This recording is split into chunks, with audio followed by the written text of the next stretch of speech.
Hello everyone, मैं हूं सचिन और आप सबका बहुत बहुत स्वागत है मेरे इस यूट्यूब चैनल पे, जहां हम लोग जावा सीख रहे हैं इन ब्लूजे। और आज के इस क्लास में हम लोग कंडीशनल स्टेटमेंट्स के बारे में देखेंगे। जैसे कि हम लोग इफ़ समझेंगे, स्विच समझेंगे और ट्रेनी ऑपरेटर भी आज के क्लास में हम लोग समझेंगे। ठीक है ना। तो सबसे पहले मैं आपको इफ़ समझाता हूँ। देखिए, जैसे कि मान लीजिए कि यहाँ पे मैं एक नंबर लेता हूँ, INTNUM। ठीक है, नम नाम का वेरिएबल में एक नंबर हम लोग यहाँ पे रखते हैं 5। अब हमारे प्रोग्राम में कुछ ऐसा सिचुएशन में जिसमें बोला गया है कि अगर नंबर 5 होता है तो कुछ प्रिंट करो, अदरवाइज प्रिंट नहीं करना है, कुछ भी प्रिंट नहीं करना है। तो हम लोग क्या करेंगे, तो हम लोग यहाँ पे लिखेंगे इफ NUM इक्वल टू, गौर करिएगा यहाँ पे डबल इक्वल टू मैंने यूज कर रहा हूँ, है ना। सिंगल इक्वल टू जब हम लोग लिखते हैं तो ये सिंगल इक्वल टू को हम लोग असाइनमेंट ऑपरेटर पढ़ते हैं। ठीक है, इसका यूज हम लोग वैल्यू असाइन करने के लिए देते हैं।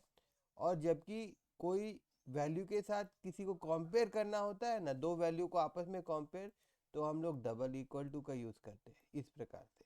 तो मैं यहाँ पे लिख रहा हूँ इफ नम इक्वल टू 5। ठीक है, अगर जो नंबर है वो 5 के बराबर होता है तो ही इफ के अंदर में लिखा गया कोड को आप एग्जीक्यूट करिए। मतलब कंपाइलर को हम लोग बोल रहे हैं कि तभी अगर नम का वैल्यू 5 होगा तो इफ के ब्लॉक का अंदर का कोड को आप रन करिएगा। जैसे ये आपका इफ का ब्लॉक यहाँ स्टार्ट हुआ एंड यहाँ पे ख़त्म हुआ। तो मैं यहाँ पे लिख रहा हूँ SYSTEM system dot out dot PRINT print LN then bracket open close. और इसके अंदर में मैं लिख देता हूँ नंबर इज 5। और इसको कंपाइल करते हैं यहाँ पे।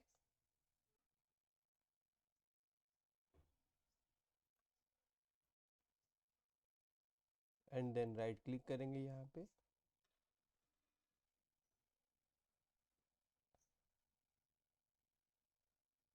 फिर वॉइड मेन में क्लिक करेंगे एंड देन ओके।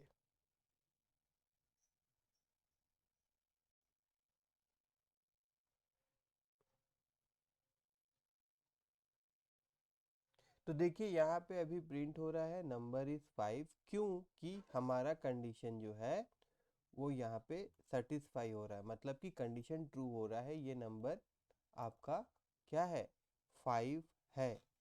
अगर मैं इस नंबर को 6 कर दूं, अगर इस नंबर को मैं 6 कर दूं एंड देन मैं दोबारा से यहाँ जाऊं और इसको फिर से यहाँ पे ही मैं कंपाइल कर ले रहा हूँ एंड देन इसको एग्जीक्यूट कर रहा हूँ,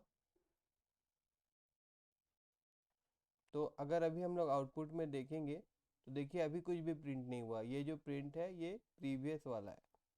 ठीक है ना, अभी नया कुछ भी प्रिंट नहीं हुआ है। तो आई होप कि आप समझे होंगे कि इफ को किस प्रकार से लिखा जाता है। ठीक है, अब देखिए, अब मान लीजिए कि एक प्रोग्राम हम लोग को और करना है जिसमें हम लोगों को ये चेक करना है कि ये नंबर जो है ये पॉजिटिव है या नेगेटिव है। ठीक है, तो इसमें क्या है कि अब पॉजिटिव होगा तो हम लोग दिखाएंगे कि नंबर इज पॉजिटिव और नहीं होगा तो हम लोग दिखाएंगे नंबर इज नेगेटिव। तो अब यहाँ पे हम लोग इफ के साथ में एल्स का प्रयोग करेंगे, एल्स का यूज करेंगे। देखिए कुछ इस प्रकार से यहाँ पे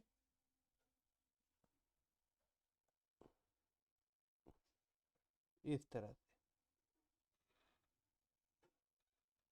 तो अब यहाँ पे कंडीशन कुछ हमारा चेंज हो जाएगा। कंडीशन कैसा हो जाएगा, हम लोग यहाँ बोलेंगे कि अगर जो नंबर है, देखिए कोई भी नंबर हम कब कहेंगे कि अगर पॉजिटिव है, वो अगर नंबर जो है उसका वैल्यू अगर 0 से बड़ा होता है तो हम लोग कह सकते हैं कि वो एक पॉजिटिव नंबर है, और 0 से छोटा है तो हम लोग कहेंगे कि वो एक नेगेटिव नंबर है। तो यहाँ पे मैं इफ में अगर सिर्फ इतना लिख दूँ, if number is greater than 0, ठीक है, तो जाहिर सा बात है अगर ये नंबर 0 से ग्रेटर है तो वो नंबर कैसा होगा, वो पॉजिटिव होगा। तो मैं यहाँ पे जाता हूँ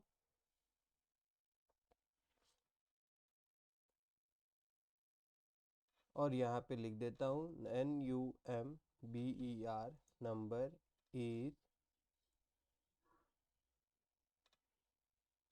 पॉजिटिव। और अगर ये कंडीशन ट्रू नहीं होता है, देखिए यहाँ पे क्या होगा कि ये जो इफ है ना, तो इसके अंदर का कंडीशन अगर ट्रू होगा तो वो ये लाइन ऑफ कोड एग्जीक्यूट करेगा, और नहीं होगा तो फिर वो एल्स का पार्ट के और बढ़ेगा, और एल्स का पार्ट के अंदर में जो भी कोड लिखा हुआ रहेगा वो उसको एग्जीक्यूट करेगा। तो यहाँ पे मैं लिख दूंगा नंबर इज नेगेटिव। ठीक है, और उसके बाद एक बार इसको हम लोग कंपाइल करते हैं एंड देन हम लोग यहाँ चलते हैं, इसको राइट क्लिक करते हैं एंड एनवायरनमेंट में मैं क्लिक करता हूँ, देन ओके क्लिक करता हूँ मैं यहाँ। और फिर से आउटपुट स्क्रीन में अगर हम लोग जाते हैं तो यहाँ पे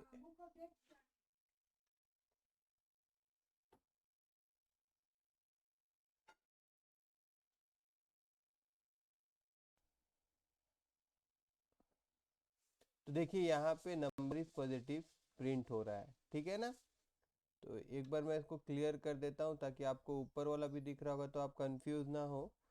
तो मैं वापस से यहाँ जाता हूँ और फिर से मैं इसको एक बार यहाँ पे राइट क्लिक करके वर्ड मेन में एंड देन ओके में क्लिक करता हूँ।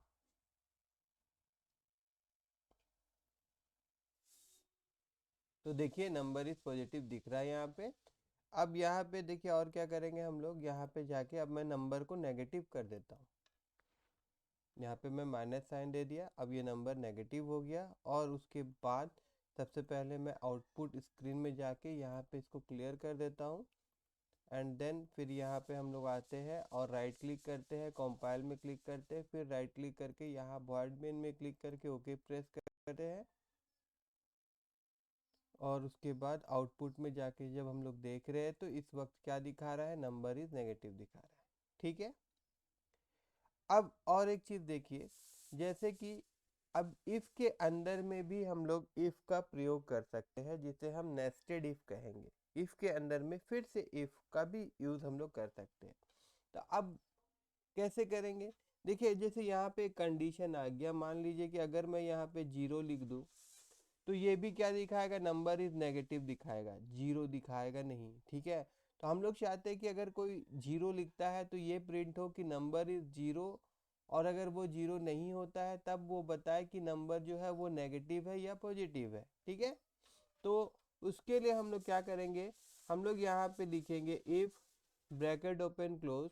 तो मैं यहाँ पे बोल देता हूँ कि अगर जो नंबर है, अगर ये नॉट इक्वल टू 0 है, देखिए जब हम लोग किसी वैल्यू को नॉट के साथ, मतलब ये दिखाना चाहते हैं कि ये इसके साथ बराबर नहीं है, तो कुछ इस प्रकार का ऑपरेटर का यूज करते हैं जिसे हम नॉट ऑपरेटर कहते हैं। ठीक है, नॉट इक्वल टू ऑपरेटर। अब यहाँ पे मेरा ब्लॉक ऑफ कोड स्टार्ट होगा और उसके बाद में फिर इसका भी एक एल्स पार्ट होगा, देखिए है ना, ये इफ एल्स मैंने लिखा। अब यहाँ पे जो मेरा इफ वाला पार्ट था, एल्स वाला पार्ट था, इसको मैं यहाँ से कट कर दे रहा हूँ। मैं इसको थोड़ा से फिर से यहाँ पे इंटर मार देता हूँ एंड देन यहाँ पे भी मैं इसको इंटर मार देता हूँ। और अभी इस इफ के अंदर में अब ये वाला चीज़ मेरा जाएगा, अगर नंबर 0 नहीं होता है तो ये वाला इफ अंदर का मतलब नेस्टेड इफ है ना, अगर ये 0 नहीं होता तो ये इसका ब्लॉक ऑफ कोड में जाएगा और फिर चेक करेगा कि नंबर पॉजिटिव है या नेगेटिव है, और नहीं तो वो डायरेक्ट डिस्प्ले कर देगा कि नंबर जो है वो आपका 0 है। ठीक है, यहाँ पे हम लोग जाते हैं और यहाँ पे इसको मैं पेस्ट कर देता हूँ और यहाँ लिख देता हूँ कि नंबर इज 0। और फिर यहाँ आते हैं हम लोग और राइट क्लिक करते हैं, कंपाइल करते हैं एंड देन फिर राइट क्लिक करके यहाँ वर्ड मेन में हम लोग क्लिक करते हैं और फिर ओके में क्लिक करते हैं। और उसके बाद में आउटपुट में जाके जब देखे तो यहाँ पे हम लोग को दिखा रहा है कि नंबर जो है 0 है। और इस वक्त देखा जाए तो हम लोग नम का वैल्यू क्या रखे हैं, 0 रखे हैं। तो इस चीज़ को हम नेस्टेड इफ कहेंगे, इफ के अंदर अगर हम लोग इफ का प्रयोग कर रहे हैं तो। ठीक है, अब मैं आप लोगों को और एक चीज़ दिखाता हूँ। जैसे कि इफ के बाद में एक कंडीशन था, उसके बाद फिर और एक कंडीशन अगर हम लोग लगाना चाहते हैं तो इसके लिए हम लोग एक प्रोग्राम लेंगे जिसमें हम लोग 3 नंबर लेंगे। जैसे मैं यहाँ पे नंबर 1 ले रहा हूँ, एक जिसका वैल्यू मैं 10 दे देता हूँ। उसके बाद मैं यहाँ पे नंबर 2 ले रहा हूँ जिसका वैल्यू मैं यहाँ पे 12 दे रहा हूँ। उसके बाद मैं यहाँ पे नम 3 ले रहा हूँ जिसका वैल्यू मैं यहाँ पे 8 दे रहा हूँ। अब इन तीनों में से मेरे को पता करना है कि कौन सा नंबर बड़ा है, सबसे बड़ा है। ठीक है, तो यहाँ पे हमारा जो इफ एल्स है ना, इसको अभी मैं हटा देता हूँ पूरा। ठीक है, और यहाँ पे अब फिर से मैं स्टार्ट कर रहा हूँ। तो यहाँ पे मैं लिखूँगा इफ ब्रैकेट ओपन क्लोज, और यहाँ मैं बोलूँगा कि जो num1 है अगर वो num2 से बड़ा है, और फिर यहाँ एंड ऑपरेटर हम लोग यूज़ कर रहे हैं। देखिए इस प्रकार से बोला जाता है इसको, एंड ऑपरेटर। ठीक है, और हम लोग यहाँ पे बोले कि अगर num1 num2 से बड़ा है और साथ ही साथ num1 जो है वो num1 जो है वो num3 से भी बड़ा है। ठीक है, तो अब देखिए एंड ऑपरेटर क्या करेगा कि यहाँ पे हम लोग दो कंडीशन दिए हैं। एक कंडीशन हमारा ये है और एक कंडीशन हमारा ये है। अगर ये दोनों कंडीशन ट्रू वैल्यू रिटर्न करता है, मतलब कि दोनों कंडीशन सही होता है, तब जाके इफ के अंदर में लिखा हुआ कोड एग्जीक्यूट करेगा, वरना नहीं करेगा। तो अगर ये दोनों ट्रू होता है तो इसका मतलब क्या होगा कि n1 ही बड़ा है ना, क्योंकि n1 तो n2 से भी बड़ा हो जाएगा और n1 n3 से भी बड़ा हो जाएगा। इसका मतलब क्या होगा कि n1 मैं बोल रहा हूँ, सॉरी, num1 जो है वो सबसे बड़ा होगा। ठीक है, अब यहाँ पे मैं system dot out dot print ln then bracket open close, और उसके बाद इसके अंदर में मैं लिख दूंगा num1 इज ग्रेटर, एक minute, GEAR, great, GREATER, greater. ठीक है, और उसके बाद में अब दूसरा नंबर सबको भी चेक करना है ना, तो यहाँ पे फिर मैं क्या लिखूंगा, एल्स, और उसके बाद देखिए फिर से हम इफ का प्रयोग करेंगे। तो इस प्रकार से हम लिख सकते हैं, इफ के बाद में फिर से एल्स इफ, और फिर से इसके अंदर हम लोग कंडीशन देंगे।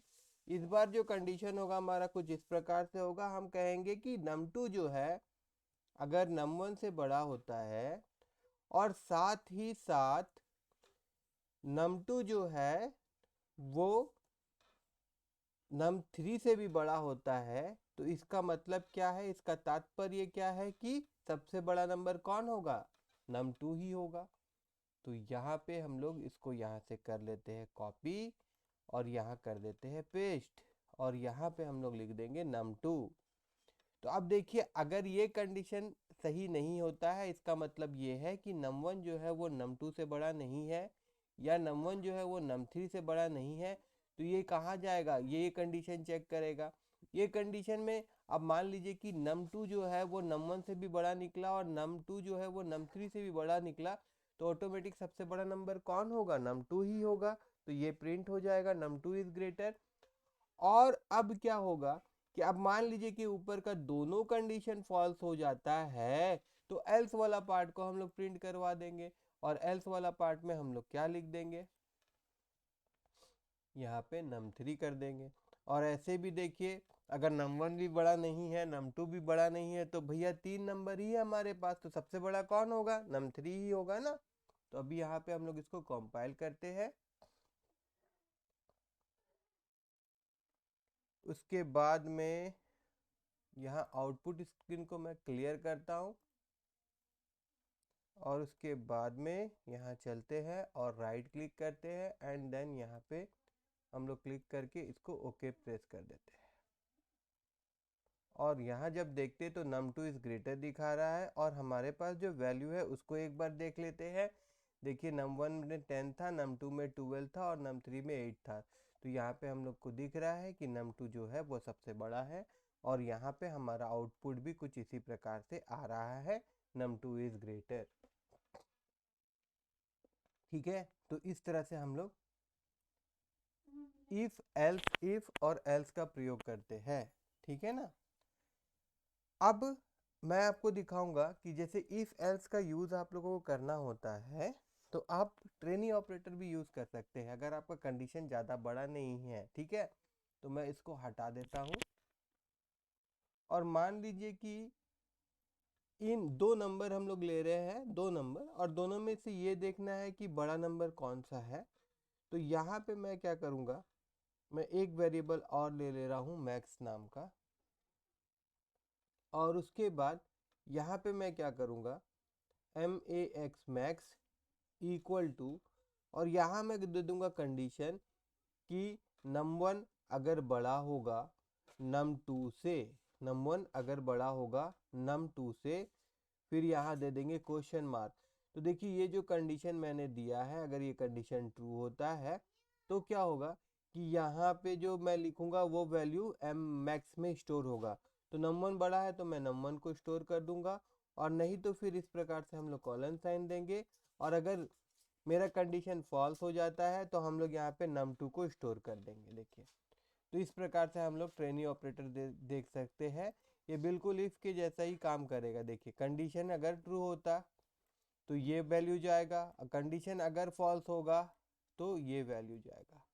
ठीक है, और मैं अभी जाता हूँ नीचे में, और यहाँ पे system system dot out dot print ln then bracket open close, और इसके यहाँ पे मैं दिखा देता हूँ max मैक्स, उसके बाद इक्वल टू, और देन यहाँ पे प्लस साइन, और यहाँ मैं लिख देता हूँ मैक्स। तो अब जाहिर सा बात है कि मैक्स 12 है, तो यहाँ पे 12 स्टोर हुआ होगा, और हम लोगों को आउटपुट में 12 देखने को मिलेगा। तो यहाँ जाके सबसे पहला काम तो मैं इसको क्लियर कर देता हूँ, फिर वापस हम लोग आते हैं यहाँ पे, देन यहाँ राइट क्लिक करते हैं, कंपाइल करते हैं, और उसके बाद फिर वर्डमेन में क्लिक करते हैं, फिर यहाँ ओके में हम लोग प्रेस करते हैं, और उसके बाद आउटपुट में एक बार जाके देखते हैं, तो देखिए यहाँ पे मैक्स वैल्यू इक्वल टू 12 दिखा रहा है। तो यहाँ पे जो हम लोग यूज़ किए वो है ट्रेनी ऑपरेटर। ठीक है, अब हम लोग स्विच केस से किस प्रकार से कंडीशन दे सकते हैं वो भी देख लेते हैं।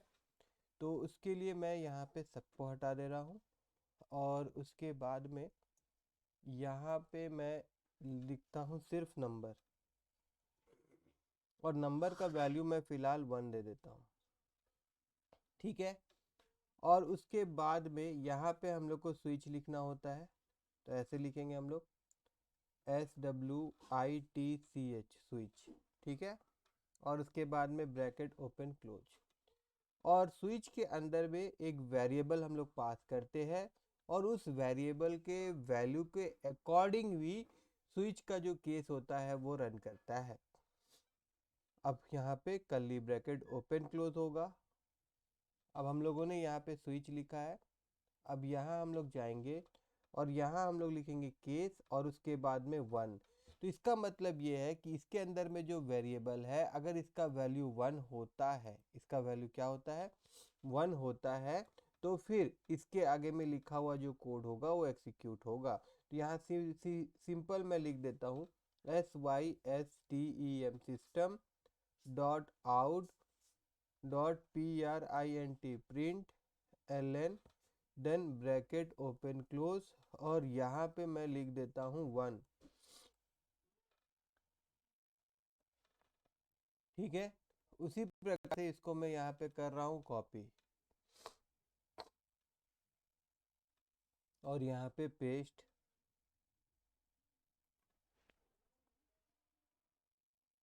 और फिर यहाँ पे पेस्ट, और फिर यहाँ पे पेस्ट,